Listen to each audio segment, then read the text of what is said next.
I know we've been brought up with films, Western films.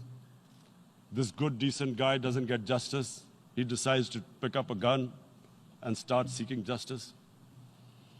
There was a film made in New York, famous film called Death Wish. This guy gets mugged by and his family, his wife gets killed or something. He can't get justice. He picks up a gun and he goes around shooting muggers. And the whole cinema cheers him on. So what do you think the Muslims are thinking right now?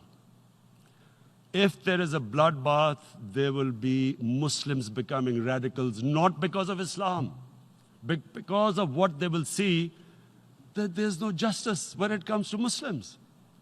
There were Rohingya Muslims, Myanmar, who are, God knows, almost 1 million people out, ethnic cleansing. What was the response of the world community? So what do you think will be the response of 1.3 billion Muslims? I picture myself. I'm in Kashmir. I've been locked up for 55 days. I have heard about, and there are rapes, Indian Army going into homes, soldiers. Would I want to live this humiliation? Would I want to live like that? I would pick up a gun. You're forcing people. You are forcing people into radicalization.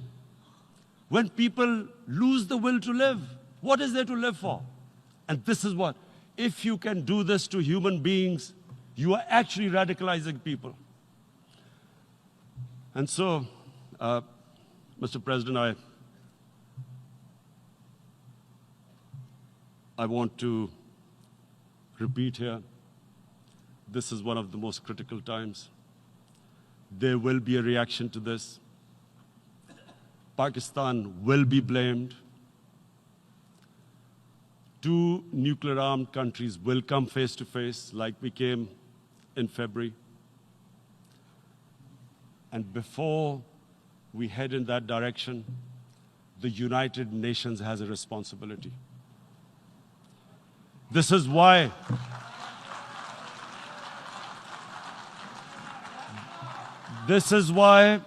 the United Nations came into being in 1945. You were supposed to stop this happening. I feel we are back to 1939, Munich. Czechoslovakia has been taken, annexed. What is the world community going to do? Is it going to appease a market of 1.2 billion, or is it going to stand up for justice and humanity?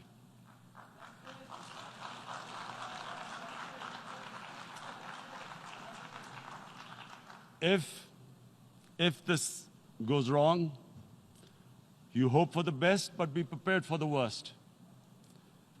If a conventional war starts between the 2 countries, Mr. President, if a conventional war starts, and anything could happen, but supposing a country 7 times smaller than its neighbor is faced with the choice, either you surrender or you fight for your freedom till death, what will we do?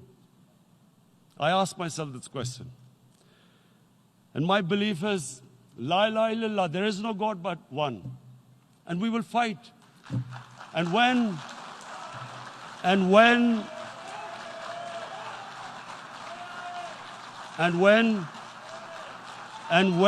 a nuclear-armed country fights to the end, it will have consequences far beyond the borders. It will have consequences for the world, which is why I repeat I'm here. Because I'm warning you, it's not a threat. It's a fair worry that where are we headed?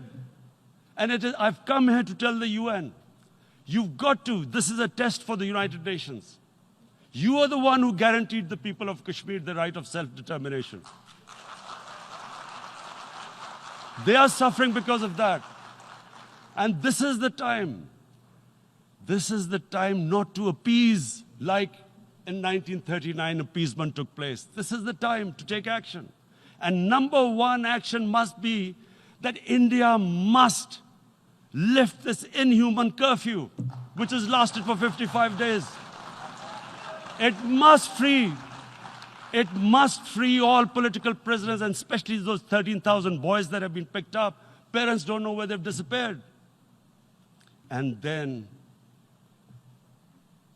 the world community must give the people of Kashmir the right of self-determination. Thank you.